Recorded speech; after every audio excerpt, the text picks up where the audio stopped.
Our next inductee is Paul McMahan. There has never been a time when racing was not a part of Paul McMahan's life. Born in Elk Grove, California in 1970, he remembers attending races at West Capitol and Baylands Raceway as a child with Jimmy Boyd as his hero. As a kindergartner, he would make his mother drive by the Hall of Famer Kenny Woodruff's shop just in hopes of catching a glimpse of Boyd's car. Racing was in his blood.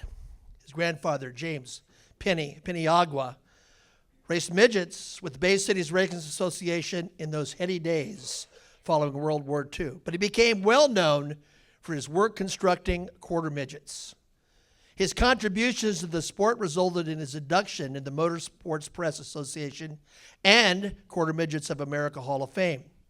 One of his early pupils was his son Jimmy, as well as daughter Carol. Carol's future husband, Ron McMahan, had excelled in baseball, but when the couple started a family, he got solidly behind sons Bobby and Paul as they showed an interest in racing. Ron would eventually become a car owner, while his wife would serve as secretary-treasurer for the Northern Auto Racing Club, or NARC. So many drivers who make their way to this hollow ground had success as kids, but few could have matched what Paul accomplished. By the age of 5, he won the National Quarter Midget Championship, capturing all 29 events he attended. Hard to beat. He needed to understand that this sport would have ups and downs, and he got an early lesson. He made his first sprint car start at Chico in 1987, and ultimately, he lost a battle with a water truck. Better luck came in his fourth ever start. Foregoing the junior-senior prom, he headed to Placerville Speedway and nailed down his first win. He raced with his father for a time, but in 1990, he decided it was time to step away and regroup. It proved to be a critical time in his career. He worked alongside mechanic Dick Gillespie, who was on the World of Outlaws trail with Johnny Herrera. It was just the reboot he needed. Now he was ready to go again. By 1993, he had raced for Bob Consani, and he later raced a 360 for his boss and owner of North State Precision Machine, Steve Tatum. While racing a 360 against 410s, he caught the eye of West Coast sprint car icon Clyde Lamar. The next week, Lamar called with an exciting offer. It was a dream come true. With a new ride, he won the next time out at Chico. It truly was a game changer. Looking back, he says, other than my wife and kids, the best thing that ever happened to me was racing for Clyde Lamar. With backing for Lamar, 1994 was a breakout year. He nailed down wins with NARC, finished second in season points to Hall of Famer Brett Kading. The next season, Paul was second in Golden State Challenge points and NARC points. He also claimed the California Speed Week title, and he was named the Open Wheel Driver of the Year by the Motorsports Press Association. Many had observed that Paul was not afraid of the opposing Calistoga Speedway. After all, he was the 1995 track champion, and that boded well for his future. Then in 1996, he began the year with a bang with NARC. 6 wins by early June. Then he took a bold step. He decided to join Dennis Roth's team and take on the World of Outlaws. Paul and wife Jan left their jobs, bundled up their young son, and hit the road. The realities of this world were demonstrated in bold relief after a year when Roth stepped away. And to stay on the road, Paul would race for Gary Stanton for a time. He was far from naive, and he understood that this was part of the equation. Stability came his way when he joined forces with Warren Johnson and relocated to Bristol, Indiana. This partnership lasted through 2002 when Johnson was sidelined by health issues. There were thrills in this phase of his life, And the McMahons enjoyed the family-like atmosphere that this team provided. He was the 1999 All-Star Circuit of Champions Rookie of the Year, and in 2001 he nailed down his first Rural of Outlaw win at Sedalia, Missouri. Reflecting a tie that went back to their first date, Jan visited friends in Nashville, Tennessee, and decided that this would be a delightful place to land.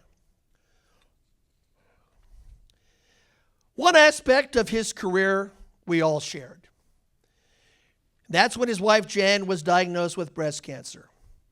They had met at Silver Dollar Speedway and said their vows in 1993. Today, he calls her the true Hall of Famer. And all of us were ecstatic when she rang the bell at Vanderbilt Hospital, signaling the end of treatment. More than 5 years have come and gone. Paul McMahan, in his career, called upon every bit of his talent and guile. He had great success with the World of Outlaws, claiming 27 victories, multiple times in the top 5. Great years with the All-Star Circuit of Champions, and a run of 3 straight years in the top 5. If you think this has been an easy task, reconsider your position. Like most who chose this nomadic life, he has been hurt, he has been fired. He has suffered every indignity that comes with being a hired hand. He needs no reminder that this can be a cutthroat and bottom-line business. He has also experienced moments of elation, and he has felt the deep satisfaction that comes with besting the sport's biggest names. In short, he was a survivor.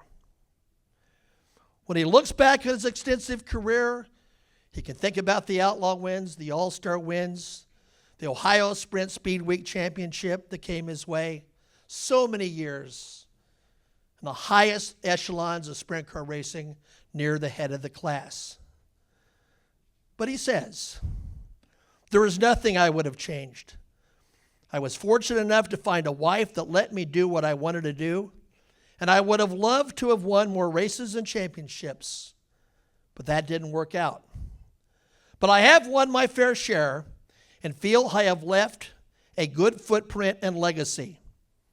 I hope when I'm done, people will talk of me as a good racer and a good person.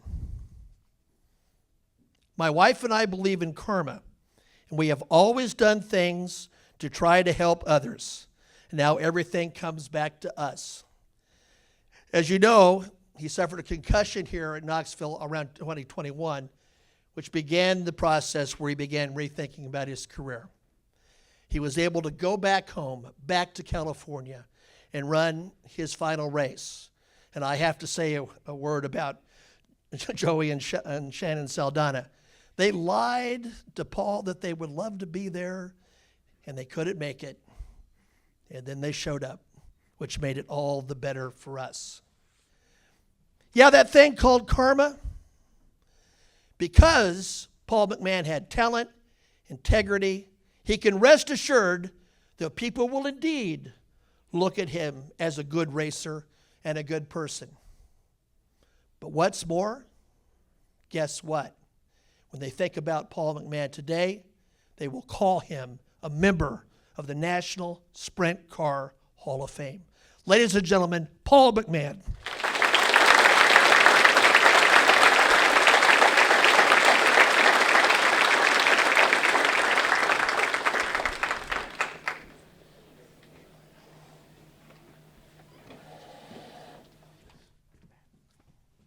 Quite a ride, pal.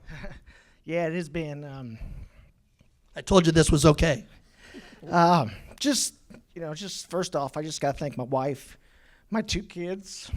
They gave up so much just so I can go race. And, my mom and dad, my brother, all my friends over here in the corner, for coming and giving up the time to come and be with me on this weekend. It's been very special. And, it's been a hell of a ride. This is one place I never thought I'd get, and to be here is very special and very humbling at the same time. And man, it's just still hasn't sunk in yet.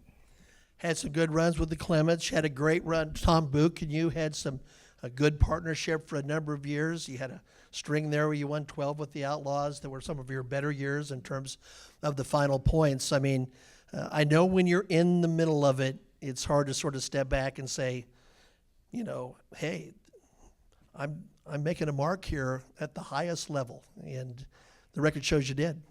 Yeah, I mean, that was one thing when, once I left California, I never wanted to just be a big fish in a small pond. I wanted to be that small fish in the big pond. So I always try to always get back with the World of Outlaws. I always, if I couldn't be there, I was going to run with the All-Stars.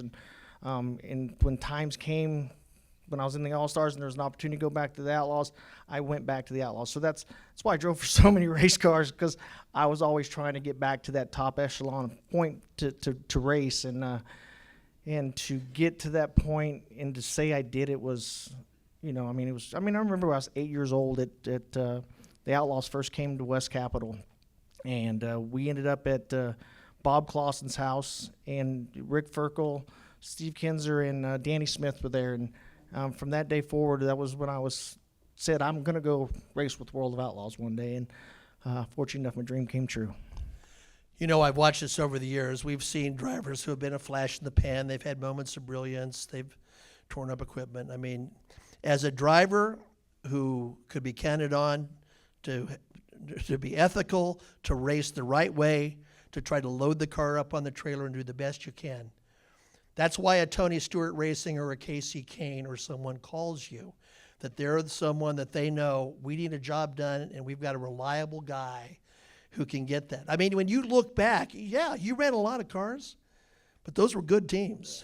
Good teams hire interestingly enough. I remember someone told me, goes, well, yeah, he wins a lot of races. He races for good owners. I went, there is a correlation there. Yeah, every owner I ever driven for, was something special. I mean, they're all, just because they don't have a name of Tony Stewart or Casey Kane, they're all as big as. There's no one bigger than a car owner. I mean, if it wasn't for them, we have no jobs. If there's no fans, we have no job. So, yeah, it was cool to drive for Casey Kane and Tony Stewart, but it was also pretty damn cool to drive for Warren Johnson and Roger. The Destiny Motorsports car. Chad Clemens, Tom Book, my mom and dad, Clyde DeMar. Every owner was so special just because it just kept getting me to the next level and moving me up, and just thankful to have all that opportunities. You're sort of racing for your boss in a 360 and in California. And the great thing about that is, instead of being mad that you might have an opportunity, in this case, to go with Clyde Lamar, he was thrilled for you. I mean, he knew that this was a big-time break that could take you to places you wanted to go. Yeah, I mean, this was just we were actually building the car for Jonathan Allard, and they wanted me to run it the first time. And so we had a 360, went out there, and I think I was fourth quick. And I think I drove by Clyde's car and ran like fifth in the feature. And my boss comes to me on Monday and says, Clyde's going to call you. I'm like, he ain't calling me. Clyde that was the top echelon race car in California. And I said, he ain't calling me. And about 2 days later, the phone rang and changed my life. So, it's just, just looking out over here, just looking at everybody out here, it's just, like walking into that Hall of Fame yesterday, and I've been in there, but I never really took it in. And so yesterday, walking around and looking at people that are on them pillars is pretty dang cool, and I just still can't believe I'm going to be on one of them. It is really cool. Now, I talked with you 2 or 3 years ago, and the lure of going out on the road had sort of long gone away. I mean, you'd been beaten up enough about that. But when you first got that chance, there you go, Tracy. When you first got that chance, I think I'm in the line of sight. You got to tell your wife. I mean, you got jobs and you got a little kid, and you can go, hey, guess what? Great. We're going to pack up and we're going to go on the road and race cars. I mean, I don't know. Was that a hard sell? It wasn't really. My wife was with me for a few years before that, so she understood what I wanted to do. And the hardest sell was the first time we came to Knoxville. She was like, we can't afford this for you to come out to do Knoxville. And that was a hard sell for her. But she's my number one fan. She's my true champion. And so when I it was a funny story. I followed Joey Saldana into everything because Joey Saldana was driving the Beef Packers car. He left to go to drive for the 75 car. I went and drove for Dennis Roth. I left Dennis Roth because Joey Saldana left the 75. I ended up in the 75. Joey was in the Hall of Fame last year. I'm in the Hall of Fame this year. So I just keep following Joey around a little bit. But the story, go back to the story, was Joey left to Dennis Roth car, and we were in Bakersfield, California, and driving for Clyde, leading points, won 6 races, 7 races already. And I went over and just asked Dennis, I like, what's your plans? He says, come down to the shop and talk to me. So me and Jan piled in I think we had a minivan back then, and ripped down to Fresno and ended up getting a ride. And then I had to call Clyde. I've never quit a car before, so then I had to call Clyde to quit. And, I went out on the road for the first few months with the race team, and Jan was at home. And then we came home after the Knoxville Nationals and the California Swing. We got this bright idea. We're going to go buy a motorhome, and we loaded the Braden up, and we just started driving around. And I mean, everybody says, where do you live? I said, wherever we stop. So, it was a big, scary time of our lives. But, my wife was with me. I had my son with me at the time. Then later on, we had my daughter, Kylie, and we just drove around the motorhome like a couple gypsies having a good time. And my kids got to do a lot of things that a lot of people have never done. They've been to Canada, they've been to the Niagara Falls. They got to do a lot of fun stuff, and we try to make it educational for them as best we can. But to do that with, I think Braden was maybe 18 months old, that was scary. Really scary. But we managed, we survived. My career was able to put both my kids through college, and very proud of them. And got to my wife's still around. We kick cancer's ass, so we're just working and just plugging away every day. Well, here's the funny thing. You know where that journey stopped? That journey stopped in Knoxville, Iowa today for this guy. Let's hear it, Hall of Famer. David.